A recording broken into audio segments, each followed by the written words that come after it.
Pregnant होते हैं तो हम लोग किस तरीके से इम्बैलेंस हो जाते हैं। तो उसके लिए एक वातावरण एक गर्भ संस्कार का जो है वो बनाता है, जिससे कि ये जो वातावरण बनता है वो बच्चे का मानसिक, शारीरिक और बुद्धि व्यक्तित्व हर तरीके से विकास करने में सक्षम होता है।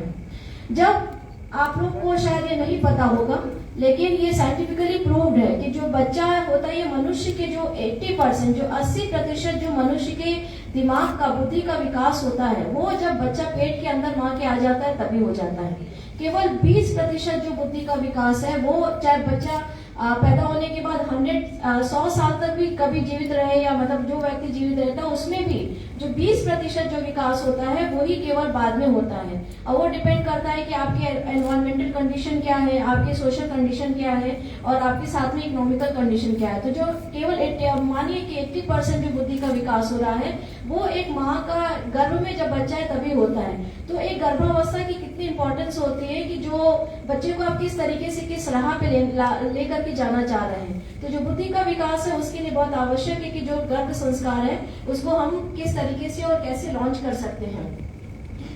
कहते हैं ना कि माँ कहीं पर भी जहाँ पे ईश्वर अगर नहीं पहुंचता वहां पे माँ पहुंचती है, और ये बात सत्य है, क्योंकि शायद ईश्वर के बाद एक माँ ही ऐसी है जो कि एक बच्चे के या किसी के मस्तिष्क को डिजाइन कर सकती है। मस्तिष्क को डिजाइन करने का मतलब ये है कि हम जो सोचे वही बच्चा सोचे, इसी को डिजाइनिंग बोलते हैं। और ये गर्भ संस्कार का एक पार्ट है। गर्भ संस्कार में किस तरीके से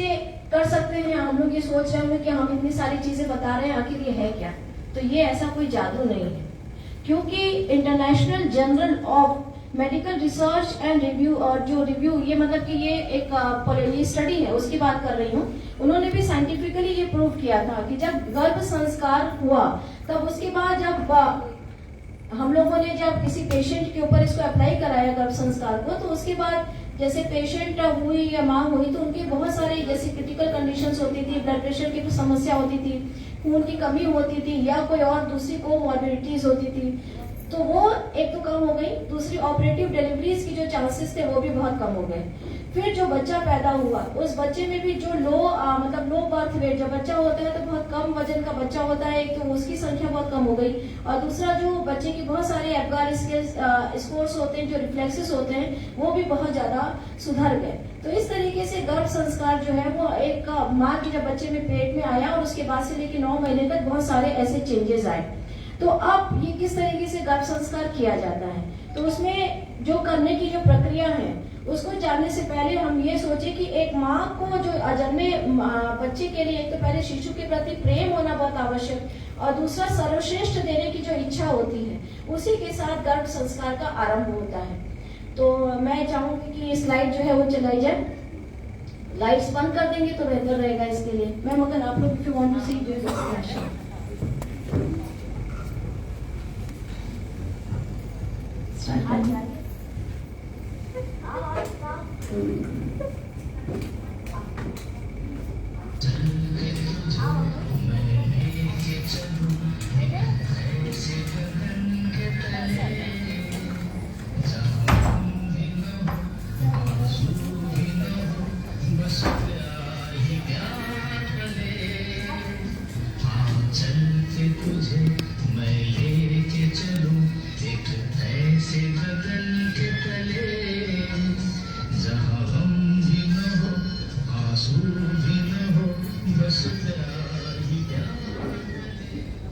ये एक जीवन चक्र है, और ये एक जीवन चक्र हमेशा एक माँ चाहती है कि जब बच्चा पेट में आए तो उसको कभी भी कोई चीज की आवश्यकता ना हो, कोई भी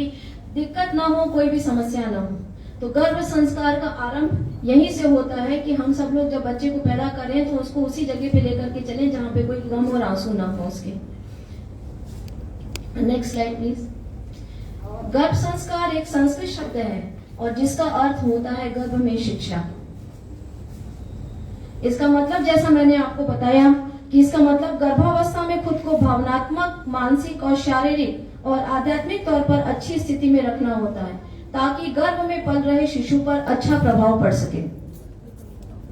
अब गर्भ संस्कार की परंपरा कैसे हम लोग कर सकते हैं, उसमें बहुत सारी चीजों का अभ्यास शामिल है। चूंकि ये एक वर्कशॉप, एक कार्यशाला के अंतर्गत होता है और इस कार्यशाला में बहुत सारी बातें सिखाई जाएंगी और आज हमारे साथ जो स्पीकर्स आए हुए हैं वो आप लोगों को बताएंगे भी कि किस तरीके से क्या करना है। मैं मोटा मोटी तौर पे बताती हूँ, जैसे कि संगीत सुनना गर्भ संस्कार का एक पार्ट है, आपकी पॉजिटिव सोच और स्ट्रेस फ्री रहना, तनाव मुक्त रहना,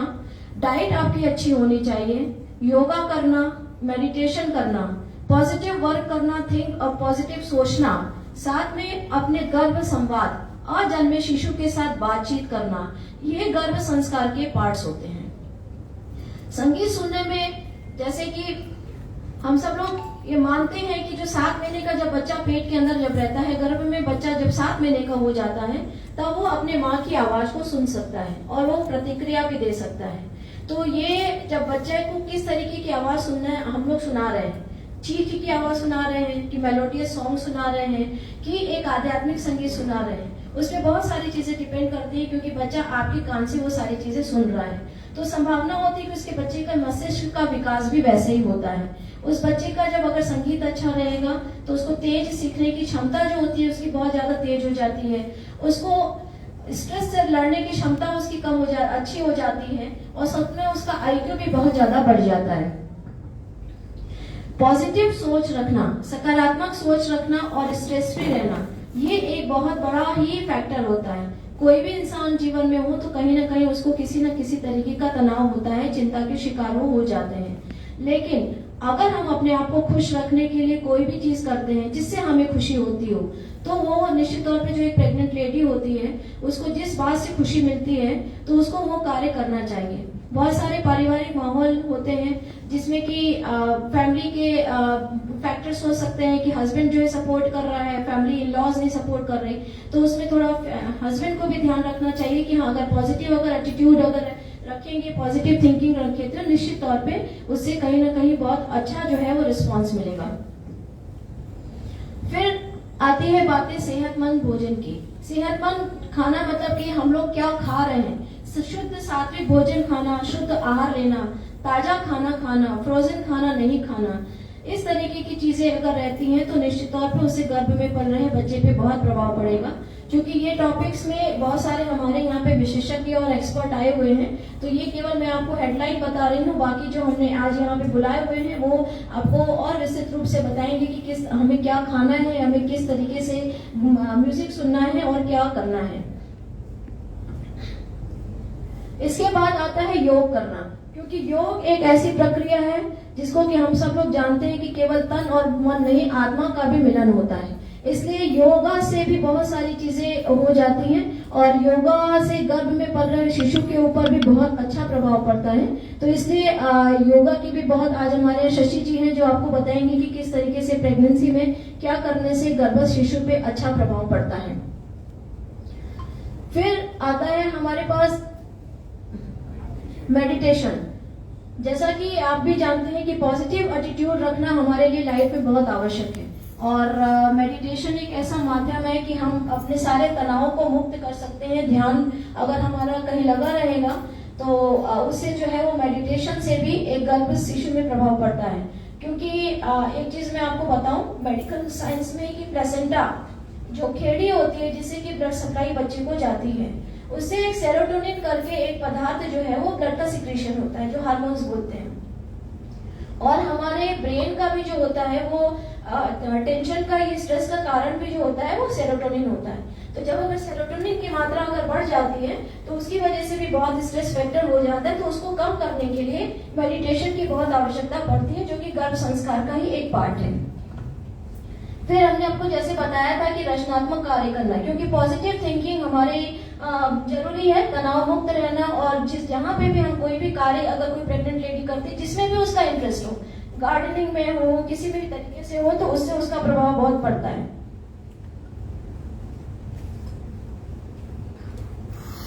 सबसे इंपॉर्टेंट चीज जो गर्भ संस्कार का है वो है गर्भ संवाद। कभी कभी कहा भी जाता है कि हम लोग जो बातें करते हैं वो बच्चा सुनता है, और ये 24 हफ्ते के बाद जब प्रेग्नेंट लेडी कोई बातें करती है या घर की कोई भी बातें करते हैं, आप लोगों को समझ में शायद नहीं आएगा, पर अब अगर आप लोग एक्सपेरिमेंट करेंगी या कभी सोचेंगी, बहुत सारी तो इसमें से माँ बन गई है, उस प्रोसेस से निकल चुकी है, लेकिन जो भी हैं, जो यहाँ पर बैठी हुई हैं, अगर उनके बच्चे अगर कभी भविष्य में इस चीज को सोचिएगा कि 24 वीक्स के बाद जैसी बातें आप करते हैं, अगर अच्छी बातें करेंगी तो डेफिनेटली बच्चा आपको रिस्पॉन्स करता है, और जहां आपने जो है वो टेंशन वाली बातें करी या कहीं ऐसे नकारात्मक करी तो उसको बच्चा रिस्पॉन्स जरूर करता है। तो इसलिए गर्भ संवाद का भी इसमें बहुत बड़ा रोल होता है। आगे वो वाली स्लाइड चले।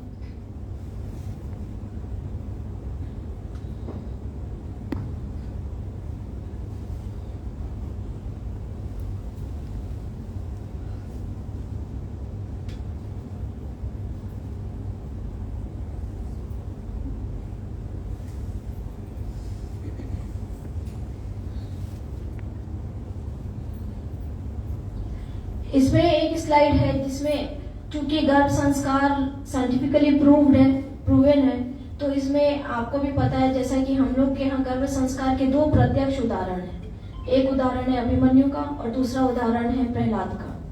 अभिमन्यु का उदाहरण हम सबको शाश्वत पता है कि महाभारत के काल में किस तरीके से अर्जुन जब सुभद्रा को कहानी सुना रहे थे, चक्रव्यूह भेदने की कहानी बता रहे थे, रहस्य बता रहे थे, तो अंदर तक वो जाने का उनको रहस्य उन्होंने बता दिया, लेकिन जैसे ही बाहर निकलने का रहस्य बता रहे थे तभी सुभद्रा सो गई, और सुभद्रा जी के सोने के बाद अभिमन्यु तक ये बात नहीं पहुंच पाई कि किस तरीके से हमें चक्रव्यूह भेद करके बाहर आना है। और ये एक प्रत्यक्ष उदाहरण। दूसरा उदाहरण हमारे सामने आता है प्रहलाद का। हिरण्यकश्यप एक ऐसा राक्षस जिसका कि प्रहलाद एक पुत्र था, और जब राजा इंद्र जब मारने जा रहे थे उनकी पत्नी को जब पता चला, क्योंकि कयाधु जो उनकी हिरण्यकश्यप की पत्नी थी और उनके गर्भ में जब बच्चा था, तो ये हुआ कि राजा इंद्र ने सोचा कि चूंकि हिरण्यकश्यप भी राक्षस है तो उसका पुत्र भी वैसा ही ना कहीं पैदा हो। लेकिन कयाधु जो है वो चली गई, वहां पे नारद मुनि रास्ते में मिल गया और उनको लेकर के आश्रम में चले गए, जहाँ नारद मुनि जी ने विष्णु जी की उनको जितने भी संस्कार थे वो सिखाए, जो भी बातें थी बताई। तो पेट में जो गर्भ में उनके बच्चा जो पल रहा था प्रहलाद, उनके भी कहीं ना कहीं विष्णु जी के प्रति भक्ति जागी, और इस तरीके से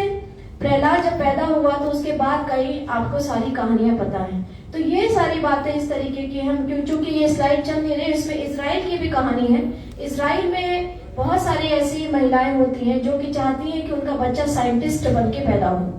वहाँ कुछ पढ़ी लिखी नहीं है, लेकिन फिर भी वो चाहती हैं कि उनके बच्चे वैज्ञानिक पैदा हो, और जब ये ऐसा सोचते हैं, जब बच्चा पेट में आता है तभी वो लगातार 9 महीने तक केवल और केवल फिजिक्स की किताबें पढ़ती हैं, और फिजिक्स की किताब पढ़ने के बाद जब बच्चा पैदा होता है तो निश्चित तौर पे बहुत साइंटिस्ट इजराइल में पैदा हुए। तो ये बातें जो गर्भ संस्कार की जो प्रूव्ड बातें हैं कि किस तरीके से एक बच्चा अगर गर्भ संस्कार को फॉलो किया जाता है तो हम लोग कैसे एक अच्छे मस्तिष्क वाला, एक अच्छा व्यक्तित्व वाला, एक मानसिक रूप से शक्तिशाली और एक बौद्धिक रूप से शक्तिशाली एक बच्चे को जन्म दे सकते हैं। यही एक गर्भ संस्कार का लक्ष्य है। एक चिकित्सक होने के नाते एक हम लोगों की भी और आप सब लोगों की भी एक सामाजिक जिम्मेदारी होती है, क्योंकि भ्रूण में बच्चे आने के बाद ये कहीं ना कहीं माँ को ये हमेशा लगता है कि बच्चा अगर हमारे पेट में आ गया तो हमें डॉक्टर के पास गए, दिखा दिए, बस काम हो गया। लेकिन नहीं, एक माँ की जिम्मेदारी दवाई के साथ साथ ये भी है कि बच्चा शारीरिक रूप से और मानसिक रूप से भी स्वस्थ हो। तो इसी तरीके से गर्भ संस्कार के उद्देश्य और इसी लक्ष्य के साथ हम इस कार्यक्रम को और इसी कार्यशाला को आज से यहाँ पर उद्घाटन कर रहे हैं। और आज आप सब लोगों ने इतना महत्वपूर्ण समय हमें दिया, इसके लिए मैं आपका बहुत बहुत आभार करती हूँ। और आज विशेष रूप से हमारे जो 3 विशेषज्ञ यहाँ पर आए हुए हैं वो भी आपको बताएंगे संक्षिप्त रूप में कि किस तरीके से गर्भ संस्कार का, मेडिटेशन का, योगा का और साथ में डाइट का कितना क्या योगदान है, क्या रोल है। धन्यवाद आप सबको और सादर प्रणाम।